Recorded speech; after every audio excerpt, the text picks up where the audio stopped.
Good morning everyone. RS physics classes के इस online platform के ऊपर आपका स्वागत है। उम्मीद है कि क्लासेस आपको अच्छी तरीके से समझ में आ रही होंगी। तो ऑप्टिक्स की क्लास को कंटिन्यू रखते हुए आज हमारा जो टॉपिक होगा वो होगा प्रिज्म। ठीक है, तो इसी प्रकार से अपना जो है सपोर्ट करते रहिए, चैनल को लाइक एंड सब्सक्राइब करते रहिए। तो आज हम लोग जो है प्रिज्म की बात करेंगे। देखो प्रिज्म कैसा होता है, पहले मैं थोड़ा प्रिज्म के बारे में आपको जानकारी बता दूं, फिर हम लोग पढ़ेंगे प्रिज्म के द्वारा अपवर्तनांक। एक बहुत ही इंपॉर्टेंट फॉर्मूला यहाँ से अपन लोग डिराइव करेंगे और उसके ऊपर न्यूमेरिकल कैसे कैसे आते हैं उनकी बात करेंगे, और बोर्ड के पेपर के अंदर प्रश्न कैसा कैसा इसके ऊपर आया हुआ है उन सब की भी हम लोग डिटेल से बात करेंगे। देखो प्रिज्म क्या है। प्रिज्म बेसिकली इसके अंदर तीन तो होंगी ऊर्ध्वाधर सतह, मतलब कि खड़ी सतह होंगी, दो होंगी ऐसे क्षैतिज सतह। इस प्रकार की एक आकृति होती है। देखो थोड़ा बहुत बढ़ाने का कोशिश करूं।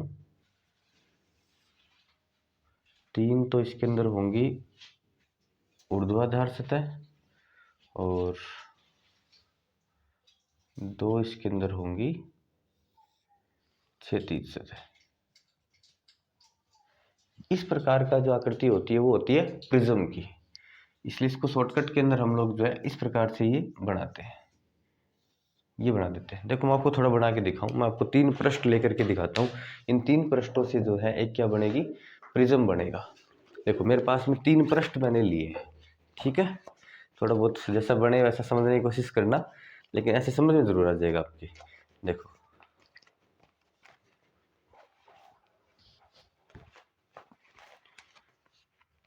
ये कितने पृष्ठ हो गए, दो पृष्ठ हो गए।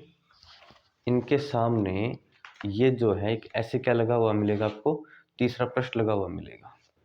क्या लगा हुआ मिलेगा, तीसरा पृष्ठ। एक पृष्ठ होगा इसके ऊपर, एक पृष्ठ होगा इसके नीचे। इस प्रकार से ये जो तीन पृष्ठ हैं, ये तीन जो खड़ी पृष्ठ हैं, ये तो होंगे ऊर्ध्वाधर सतह और दो होंगे इसके अंदर क्या, क्षैतिज सतह। तो तीन ऊर्ध्वाधर और दो क्षैतिज सतहों से मिलकर के बनी एक आकृति, एक युक्ति होगी। और ये युक्ति हमेशा याद रखना। इसके अंदर देखो मैं नाम दे देता हूँ A B C D E और एफ, ठीक है। इस प्रकार से देखो, एक तो ऊपर इसके क्षैतिज सतह लगी हुई है, कौन सी, ए बी सी। एक इसके नीचे क्षैतिज सतह लगी हुई है, डी ई एफ। तो क्षैतिज सतह तो कौन कौन सी है इसके अंदर, दो इसके अंदर क्षैतिज सतह हैं। कौन कौन सी हैं, ए बी सी और डी ई एफ। और ऊर्ध्वाधर सतह इसके अंदर कौन कौन सी है, ऊर्ध्वाधर सतह इसके अंदर है कौन कौन सी, देखो एक तो ये फ्रंट के अंदर आपको सामने दिख जाएगी, कौन सी, B C D F, B C D F, ठीक है। बी सी डी एफ एक तो है ऊर्ध्वाधर सतह ये वाली। एक देखो इसके सामने ऐसे ही आ रही, ए ई एफ सी, ए ई एफ सी। और एक ये वाली ए ई डी बी, ए ई डी बी, ए ई डी बी। तो दो तो है क्षैतिज सतह, तीन कैसी सतह है, ऊर्ध्वाधर सतह। इस प्रकार से टोटल कितनी हो गई है, पांच सतह। इन पांच सतहों से घिरी हुई एक फिलेंट कांच की युक्ति होगी। याद रखना प्रिज्म जो कौन से कांच का बना होता है, फिलेंट कांच का। और याद रखना इस फिलेंट कांच का जो अपवर्तनांक होता है वो होता है n बराबर 1.62। ये दो तीन बातें इसके अंदर काम की बातें हैं। देखो लेंस जो बड़ा होता था, लेंस बड़ा होता था क्राउन कांच का, और क्राउन कांच का जो अपवर्तनांक होता था वो होता था n बराबर 1.52। फिलेंट कांच का अपवर्तनांक उसकी बजाय थोड़ा सा क्या होगा, ज्यादा होगा। जो कांच की स्लेब हम लोगों ने ली थी वो भी फिलेंट कांच की बनी हुई थी, उसका अपवर्तनांक भी n बराबर 1.62 था। और ये जो है प्रिज्म जो है ये भी कौन से कांच का बना होता है, फिलेंट कांच का बना होता है। इसका अपवर्तनांक भी कितना होता है, 1.62 होता है। तो याद रखना इसके अंदर तीन तो ऊर्ध्वाधर सतह होती है और दो कौन सी सतह होती है, क्षैतिज सतह होती है। एक बात और याद रखेंगे, ये जो ऊर्ध्वाधर सतह हैं आपस के अंदर जो मिल रही है, एक सतह ये वाली एक सतह ये वाली, ये जो ऊर्ध्वाधर सतह आपस के अंदर मिल रही हैं, इस कोण को बोलते हैं प्रिज्म कोण। क्या बोलते हैं इसको, प्रिज्म एंगल बोलते हैं, प्रिज्म कोण बोलते हैं। या फिर ये जो सतह है इन सतहों को, ऊर्ध्वाधर सतह को अपवर्तक सतह भी बोलते हैं, अपवर्तक तल भी बोलते हैं। इसलिए इस कोण को प्रिज्म कोण या अपवर्तक कोण भी बोलते हैं। क्या बोलते हैं, अपवर्तक कोण। इतना बड़ा डायग्राम बेसिकली बनाना थोड़ा मुश्किल होता है, इसलिए इसको शॉर्टकट के अंदर छोटा सा अपन लोग जो है ऐसा बना लेते हैं, ए बी सी। ये वाला जो कोण है ये कौन कौन सा होता है? प्रिज्म कोण होता है। कौन सा कोण है ये? प्रिज्म कोण, प्रिज्म एंगल।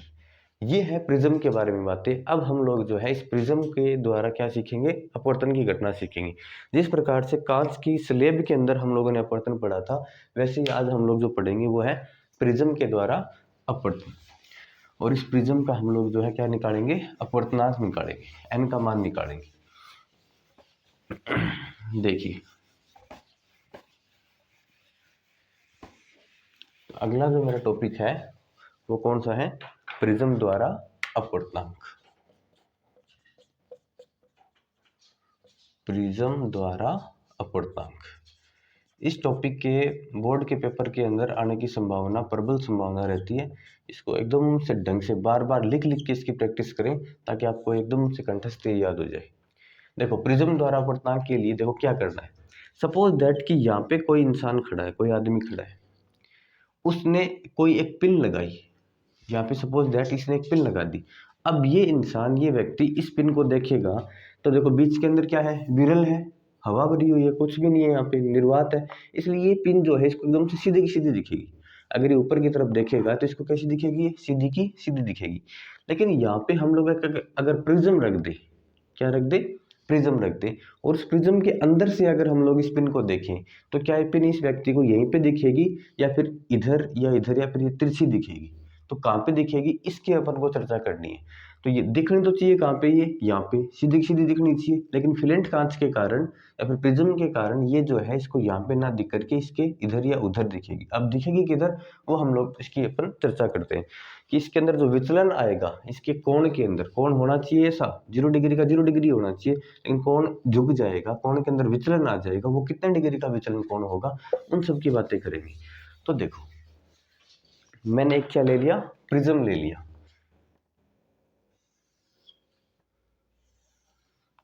ये एक प्रिज्म है,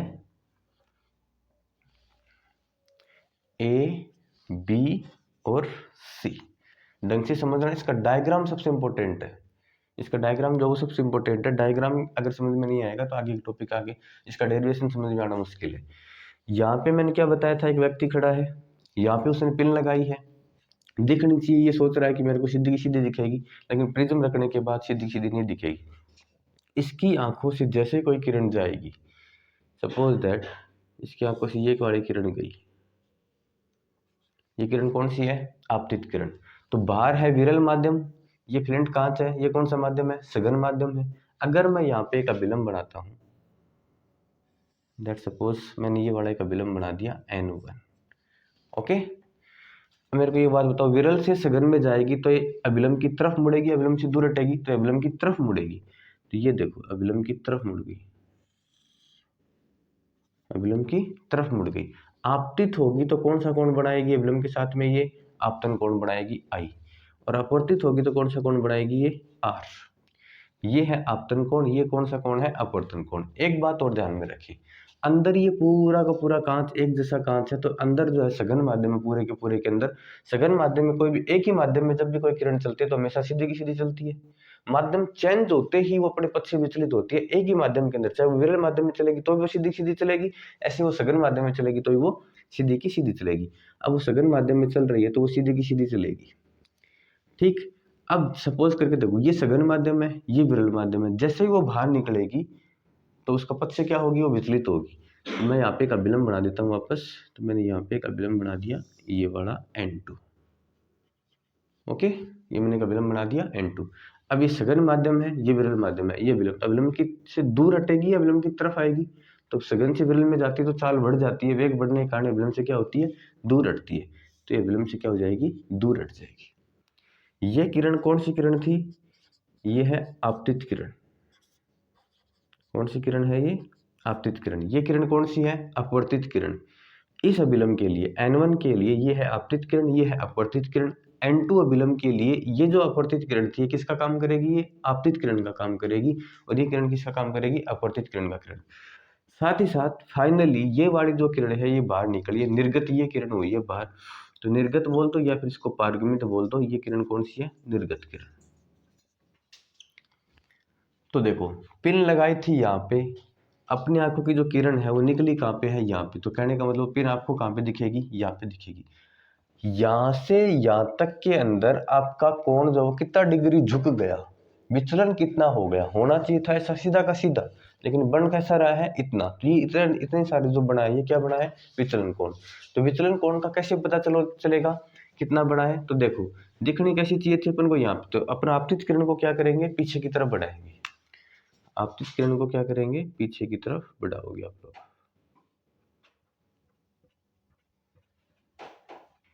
बढ़ा दिया आपतित किरण को पीछे की तरफ। पिन लगाई थी यहाँ पे, बन रही है यहाँ पे। अब देखो इसको पीछे की तरफ बढ़ाओ, तो कितने डिग्री का कोण बना। ये जो कोण बना है इतने डिग्री कोण से ये किरण क्या हो गई, ये विचलित हो गई। इस विचलन कोण को हम लोग प्रदर्शित करेंगे डेल से, डेल्टा से। ये डेल जो है यहाँ पे किसका काम करेगा, ये विचलन कोण का काम करेगा। एक बात और याद रखें,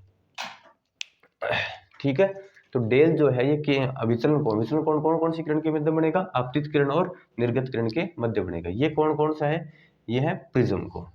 तो यहां लगा करके देखो क्या लिखेंगे, यहां लगा के लिखेंगे कि ABC क्या है, एक प्रिज्म है। इस प्रिज्म का कोण ए क्या है, प्रिज्म कोण। ए क्या है, प्रिज्म कोण है। डेल्टा क्या है, डेल्टा क्या है, डेल्टा है विचलन कोण। डेल्टा कौन सा कोण है, विचलन कोण। विचलन कोण किस किस के बीच में बनता है, आपतित किरण और निर्गत किरण के मध्य कोण। आपतित व निर्गत किरण के मध्य बना कोण। कौन सा कोण है ये, विचलन कोण। अब देखो या फिर AB पृष्ठ के लिए, AB पृष्ठ के लिए I क्या है, आपतन कोण। I क्या है, आपतन कोण। इसको देखो, इसको मैं नाम दे देता हूं R1। ये जो यहाँ पे जाएगा इसको मैं नाम दे देता हूं R2। ये R2 आपतन कोण है, किसके लिए, अभिलंब N2 के लिए या फिर पृष्ठ AC के लिए। ये क्या है, आपतन कोण। ये क्या है, अपवर्तन कोण। इसको मैं नाम दे देता हूं I डैश। क्या नाम दे देता हूं, I डैश। तो I तो है, इस पृष्ठ की बात चल रही है AB पृष्ठ के लिए। AB पृष्ठ के लिए I क्या है, आपतन कोण। R1 क्या है, अपवर्तन कोण। क्या है, अपवर्तन कोण। AC पृष्ठ के लिए, AC पृष्ठ के लिए R2 क्या है, R2 है आपतन कोण। और I डैश क्या है, I डैश है अपवर्तन कोण। I डैश क्या है, अपवर्तन कोण। चलो ये डाटा हमारे पास में आ गए। इतनी सारी बातें आपको आनी चाहिए। अब हम लोग बात करेंगे आगे की। वापस सुन लो, मैंने क्या लिया है, एक प्रिज्म लिया ABC, इसका प्रिज्म कोण है A। इसके ऊपर मैंने एक किरण आपतित करी, यह विलंब से क्या हो जाएगी, अपवर्तित हो जाएगी, R1 कोण बनाएगी। ये जो है अपवर्तित किरण इस अभिलंब के लिए किसका कार्य करेगी, आपतन कोण का काम करेगी, और ये क्या हो जाएगी, अपवर्तित हो जाएगी। ये किरण आपतित किरण है, ये निर्गत किरण है। ये I जो है इस पृष्ठ के लिए क्या है, आपतन कोण। R1 क्या है, अपवर्तन कोण। इस पृष्ठ के लिए R2 क्या है, आपतन कोण, और ये क्या है, अपवर्तन कोण I डैश। इसको और इसको पीछे की तरफ बढ़ाएंगे, आपतित किरण को निर्गत किरण को, तो इनके मध्य कोण बनेगा, उसको क्या नाम दिया गया है, विचलन कोण नाम दिया गया।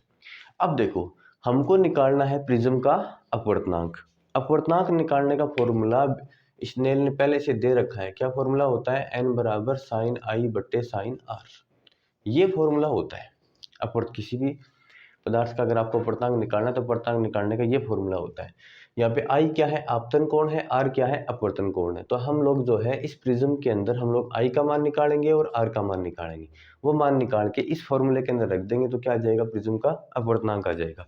तो हम लोग जो है अभी क्या निकालेंगे, आपतन कोण और अपवर्तन कोण निकालेंगे। पहले मैं यहाँ पे आपको निकाल रहा हूँ अपवर्तन कोण, क्योंकि वो जल्दी निकल जाता है, छोटा है इसलिए। फिर निकालेंगे आपतन कोण। तो देखो चलो इससे लिख देता हूं मैं, अपवर्तन कोण, अपवर्तन कोण R के लिए, अपवर्तन कोण R के लिए। अपवर्तन कोण निकालते हैं। इसके लिए देखो सुन मेरी बात, इस बिंदु को मैं नाम दे देता हूं S, क्या नाम दे दिया S। इस बिंदु को मैं नाम दे देता हूं P, इस बिंदु को मैं नाम दे देता हूं D, ABC, और इसको मैंने क्या नाम दे दिया D। यहाँ पे दो कोण हमारे और भी काम में आएंगे, उन कोणों को मैं मान रहा हूं कि ये जो कोण है ये कोण भी हमारे काम में आएगा। ये कोण है 1 और ये कोण है 2, नाम दे दिया इसको। ये कोण है 1, एंगल 1, और ये एंगल कौन सा है 2। ये दो एंगल भी हमारे काम में आने वाले हैं। अब देखो अपवर्तन कोण निकालना है हमको। इसके लिए पहले तो हम लोग एक त्रिभुज के अंदर देखेंगे, फिर एक चतुर्भुज के अंदर देखेंगे। त्रिभुज ट्रायंगल कौन सा बन रहा है SPD में, ट्रायंगल SPD में। देखो ट्रायंगल SPD में हम जानते हैं कि त्रिभुज के तीनों कोणों का आंतरिक कोणों का योग कितना होता है 180 डिग्री होता है। तो R1 plus R2 plus angle D, R1 plus R2 plus angle D, इन तीनों का योग कितना हो जाएगा 180 डिग्री। इसको मैंने दे दिया समीकरण नंबर नाम 1। अब देखो एक चतुर्भुज और बन रहा है, कौन सा SAPD, SAPD। इसके अंदर देखो SAPD में सुनो, चतुर्भुज के चारों कोणों का योग कितना डिग्री होता है 360। ये 90, ये 90, ये 90, ये 90, चारों को जोड़ोगे आप लोग, सीधी सी बात है, वो कितना बन जाएगा 360 डिग्री। तो दो कोणों का योग कितना होगा 180 डिग्री, क्योंकि ये भी 90 है ये भी 90 है।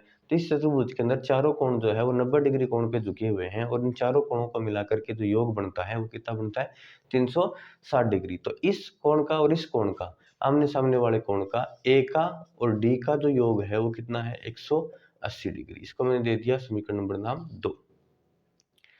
अब देखो समीकरण 1 व 2 से, इन दोनों समीकरण से आप देखोगे इन दोनों समीकरण की एक एक साइड बराबर है। ये वाली साइड बराबर है, तो ये अगली जो बच गई ये दोनों साइड भी क्या होंगी बराबर होंगी। तो R1 plus R2 plus D किसके बराबर होगा A प्लस D के क्या होगा बराबर होगा। ये D प्लस का है, इधर आगे किसका हो जाएगा माइनस का, तो ये आपस में क्या हो जाएंगे cancel out. R1 plus R2 बराबर क्या होगा A के बराबर होगा।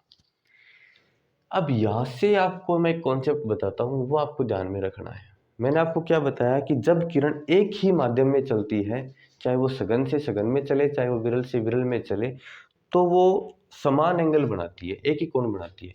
इधर भी विरल माध्यम है इधर भी विरल माध्यम है, ये बीच में पूरा कौन सा माध्यम है सघन माध्यम है। तो ये देखो सीधी की सीधी गई है, उड़ेगी नहीं वो। तो जितना कोण ये यहाँ पे बनाएगी उतना ही कोण कहाँ पे बनाएगी यहाँ पे बनाएगी। तो R1 का और R2 का मान क्या होगा बराबर होगा। तो हमें याद रखना, डायग्राम से मैं यहीं पे लिख देता हूँ ये दोनों बातें कि R1 और R2 क्या है बराबर है, और हम दोनों R1 और R2 को बराबर मान लेते, किसके बराबर मान लेते हैं R के बराबर मान लेते हैं। तो सघन माध्यम के कोण आपस में क्या होंगे बराबर। साथ ही साथ ये दोनों कोण कौन से माध्यम में विरल माध्यम में, जितना कोण ये आपतित होते हुए बनाएगी उतना ही कोण फाइनली लास्ट में बाहर निकलते हुए बनाएगी। ये कोण और ये कोण भी क्या होंगे बराबर होंगे। आई बराबर क्या होगा आई डैश।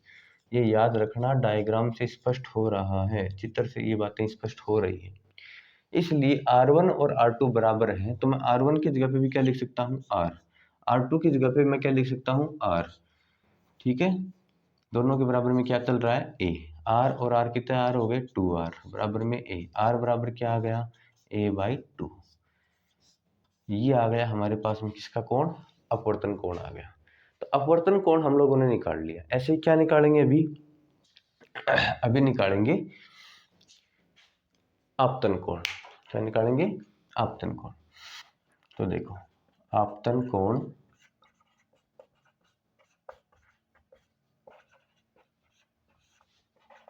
I के लिए, आपतन कोण I के लिए यहाँ पे आपको वही एक टर्म याद रखनी है कि आंतरिक कोणों का योग किसके बराबर होता है बाह्य कोणों के बराबर होता है। तो इन कोणों को देखो आप लोग, ये दोनों के दोनों क्या है आंतरिक कोण है एक और R1। ये कौन सा कोण है बाह्य कोण है।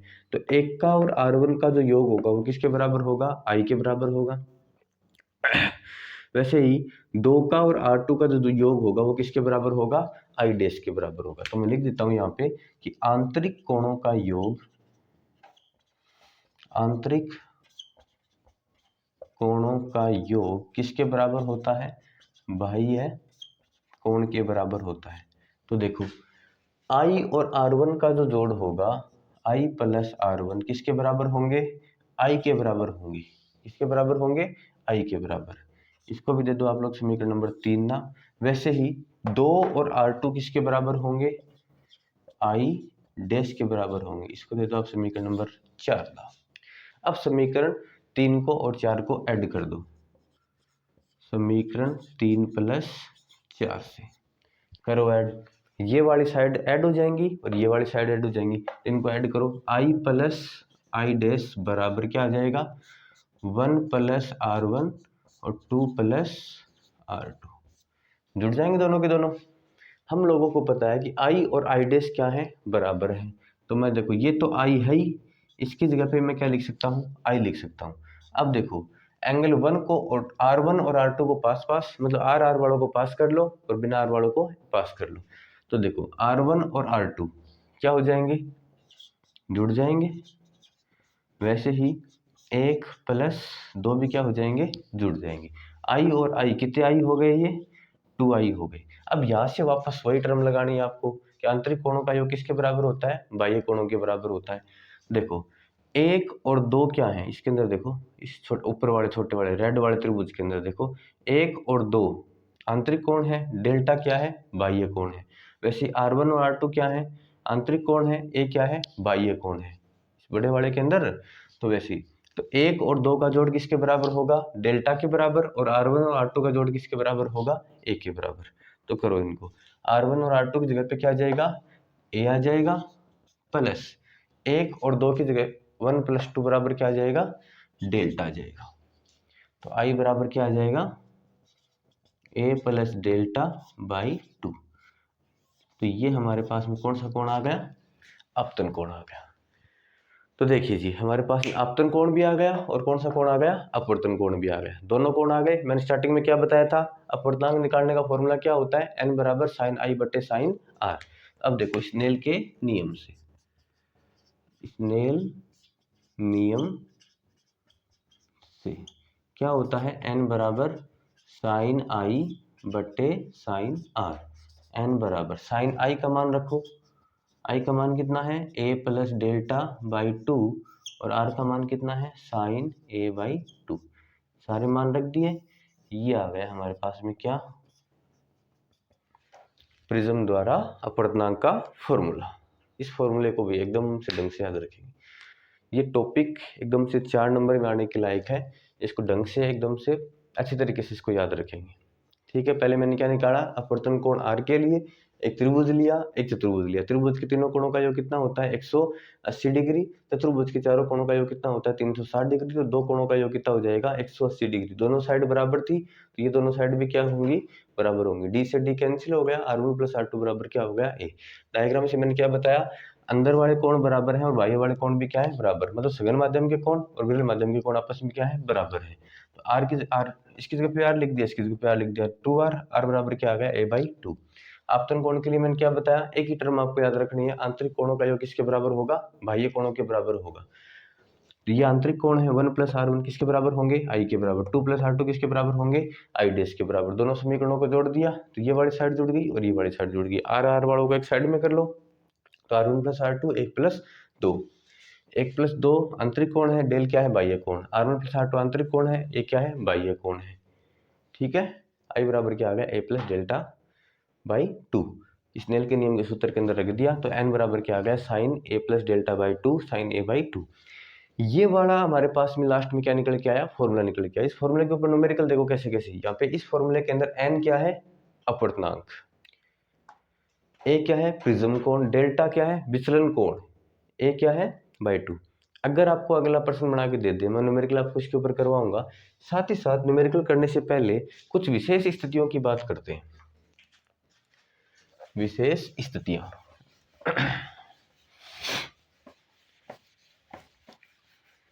विशेष स्थितियों के अंदर यही है। देखो हम लोग चाह रहे थे कि हमने जहाँ पे पिन लगाई थी वो पिन वहीं पे हमको दिखे, चाहे क्यों ना प्रिज्म ही क्यों ना रख दे। मतलब विचलन बहुत ही कम से कम हो। अगर विचलन कम से कम होगा तो न्यूनतम विचलन के लिए आपको क्या लेना पड़ेगा? आपको इस ए का मान कम से कम लेना पड़ेगा।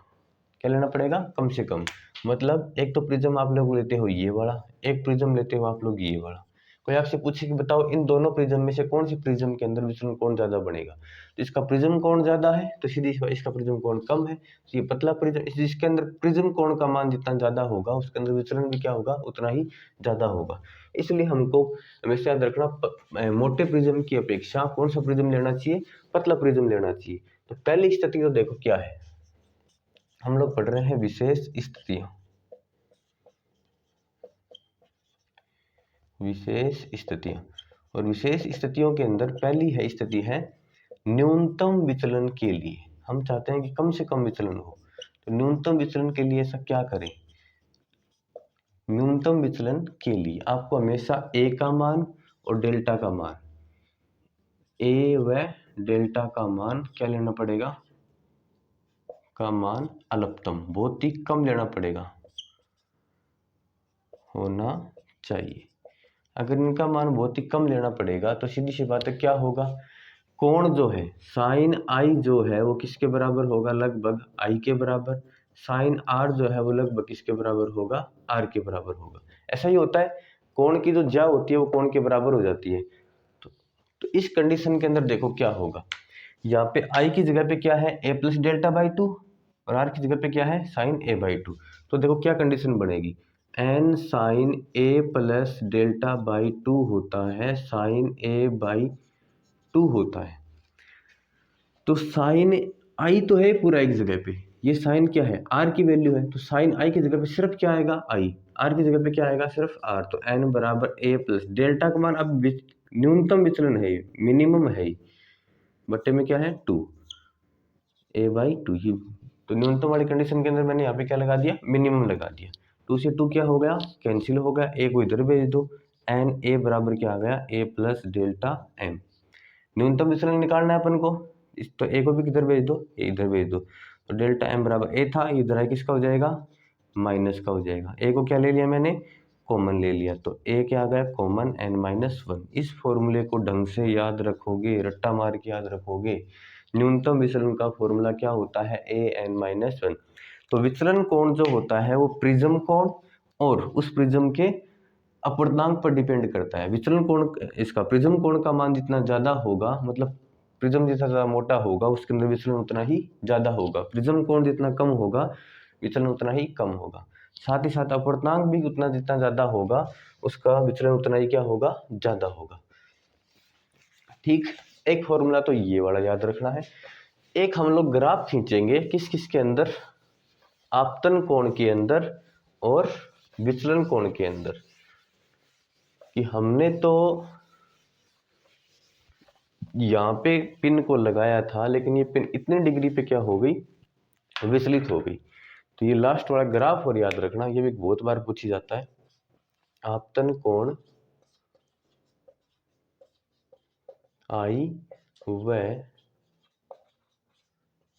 विचलन कोण डेल्टा के मध्य ग्राफ। ये ग्राफ काफी बार पूछा हुआ भी, तो शॉर्टकट छोटा सा ग्राफ है, याद रखना। यहाँ पे मैंने क्या लिया है, विचलन कोण, यहाँ पे मैंने क्या लिया है, आपतन कोण, और इन दोनों के बीच में क्या खींच रहे हैं, ग्राफ खींच रहे हैं। तो याद रखना एक ग्राफ पहले ज्यादा होती है वैल्यू, फिर धीरे धीरे धीरे धीरे धीरे धीरे जो है आपतन कोण का मान घटता जाता है, घटता जाता है। आपतन कोण का वह मान जहाँ पे विचलन कोण घट के शून्य हो जाता है, या फिर विचलन कोण घट के न्यूनतम हो जाता है, सॉरी कितना हो जाता है, न्यूनतम। ये न्यूनतम होने के बाद वापस जो है विचलन कोण बढ़ने लगता है, और इस प्रकार का ग्राफ आपको मिलेगा। पहले विचलन कोण का मान ज्यादा होता है, धीरे धीरे जैसे जैसे आपतन कोण का मान बढ़ाते जाते हैं विचलन कोण कम होता जाता है। जिस एक कंडीशन ऐसी आती है कि एक आपतन कोण के ऊपर विचलन कोण का मान क्या हो जाता है, न्यूनतम, और उसके बाद में वापस क्या होने लग जाता है, बढ़ने लग जाता है। इस वाले ग्राफ को भी आप लोग याद रखेंगे। ये प्रिज्म से रिलेटेड सारी की सारी डेरिवेटिव बातें थी। अब मैं इसके ऊपर आपको एक न्यूमेरिकल करवा देता हूँ और फिर अगले टॉपिक की ओर बढ़ेंगे, वो है वर्ण विक्षेपण।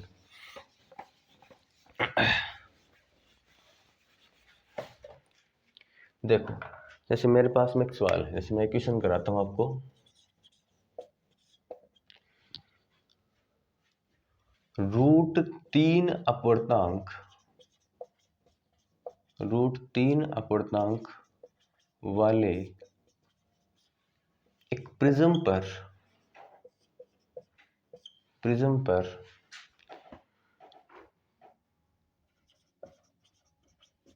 अपवर्तक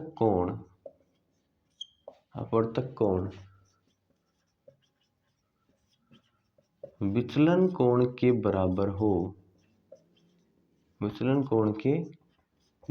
हो तो प्रिज्म कोण का मान बताइए। ये वाली बातें अपन को करनी है, ये सवाल निकालना है। ठीक है, क्या क्या दिया हुआ है पहले तो ये देखो, दिया हुआ क्या क्या है। तो क्या क्या दिया है, n का मान आपको दे दिया कितना, √3। साथ में अपवर्तक कोण मतलब कि प्रिज्म कोण A किसके बराबर है, विचलन कोण के बराबर है। या फिर ऐसे लिख लो, यहाँ पे न्यूनतम विचलन कोण के बराबर है। किसके बराबर है, न्यूनतम विचलन कोण के बराबर है। या फिर एक ही बात है, विचलन कोण या फिर न्यूनतम विचलन कोण के क्या है, बराबर है। तो क्या निकालना है, प्रिज्म कोण हमको निकालना है, A का मान हमको निकालना है। वापस इसका प्रिज्म और प्रिज्म कोण का मान अगर बराबर हो जाए तो अब प्रिज्म कोण का मान क्या होगा। अगर विचलन कोण प्रिज्म कोण के बराबर हो जाए तो प्रिज्म कोण का मान क्या होगा, ये वाली वैल्यू अपन को निकालनी। तो देखो we know that n equal to क्या होता है, sine a plus delta by 2 sine a by 2, ये वाला फॉर्मूला होता है। इसके अंदर लगाओ वैल्यू, n का मान कितना दिया आपको, √3 साइन a का तो a है ही, डेल्टा का मान किसके बराबर है, a के बराबर है, बट्टे में क्या आ गया, 2 आ गया, साइन a बाई 2। a और a कितने हो गए, ये 2a, तो 2a बाई 2, तो √3 बराबर साइन, देखो क्या बना, 2a बाई 2 बट्टे साइन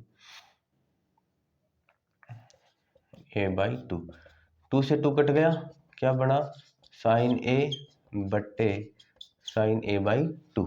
साइन a को क्या लिखोगे, अभी नीचे साइन a बाई 2 है, कट तो रहा नहीं है, तो ये देखो पूरा एंगल है, ये आधा एंगल है, इसको ऐसे लिख सकते हैं क्या, 2 sine a by 2 into cos a by 2। ये मैथ्स का एक फॉर्मूला होता है, अभी इसको याद रखेंगे। साइन a बाई 2 से साइन a बाई 2 क्या हो गया, कैंसिल हो गया, 2 को इधर भेज दो तो √3/2 बराबर में क्या आ गया, कोस a बाई 2। ये कोस के अंदर बताओ कितने की वैल्यू होती है, कितने की होती है, कोस 30 की, कोस 30 डिग्री बराबर कोस a बाई 2। कोस से कोस क्या हो गया, कैंसिल, 30 को 2 से गुणा कर दो, a की वैल्यू कितनी आ गई है, 60 डिग्री आ गई। कितनी डिग्री आ गई, 60 डिग्री आ गई। इस प्रकार के सवाल भी आपको आने चाहिए। एक लास्ट सवाल और मैं आपको कराता हूँ प्रिज्म के ऊपर, देखो, और देखो जी मेहनत आपको करनी पड़ेगी। मैं यहाँ पे आपको क्वेश्चंस वगैरह जितने आप चाहो उतने मैं करवा सकता हूँ, लेकिन एक बार के लिए थोड़ा बहुत सिलेबस थोड़ा आगे खिसक जाए, इसलिए थोड़े थोड़े एक बार जितने डेरिवेशन है उनके साथ साथ में 1-2 न्यूमेरिकल साथ साथ में करते रहिए। एक क्वेश्चन और देखिए,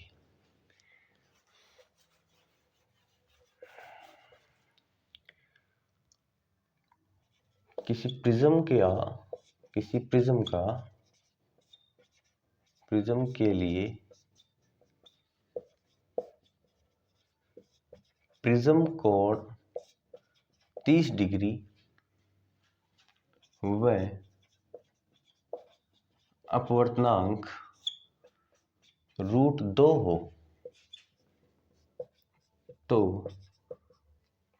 तो विचलन कोण का मान बताइए, विचलन कोण का मान बताइए, ये आपसे पूछ लिया।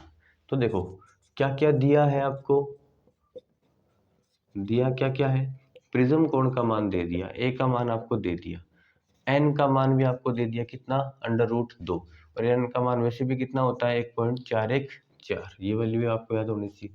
और किसका मान पूछ लिया आपसे, डेल्टा का मान। साथ में याद रखना न्यूनतम विचलन कोण, सॉरी न्यूनतम वाली बात थोड़ी सी रह जाती है, न्यूनतम विचलन कोण डेल्टा m का मान आपसे पूछ लिया।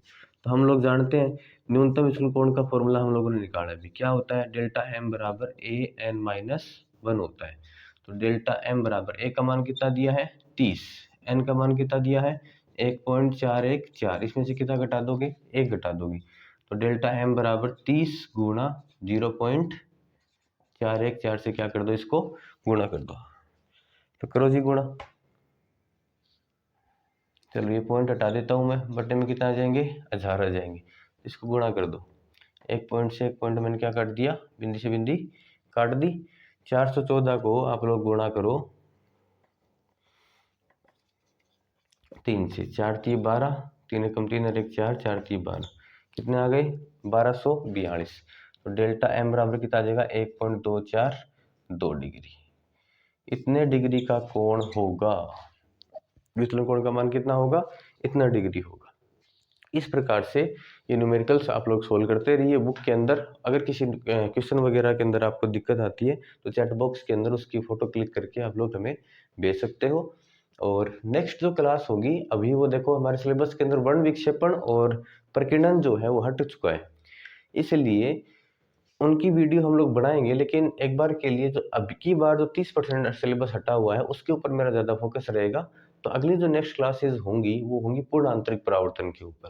पूर्ण आंतरिक परावर्तन क्या होता है, एक ही वीडियो के अंदर हम लोग कंप्लीट करने की प्रयास करेंगे, कोशिश करेंगे, और ज़्यादा से ज़्यादा अच्छे से अच्छा कॉन्सेप्ट और अच्छे से अच्छा कंटेंट हम आपके लिए लेके आएंगे। तो इसी प्रकार से इस चैनल के ऊपर आप लोग बने रहिए, आपका सहयोग देते रहिए, और चैनल को सब्सक्राइब, लाइक एंड सब्सक्राइब करते रहिए, और बेल आइकन के ऊपर जरूर क्लिक कर दीजिएगा, ताकि आपको जैसे मेरी कोई नई वीडियो या फिर क्लास जो आएगी उसका आपको नोटिफिकेशन तुरंत प्रभाव से मिल जाए।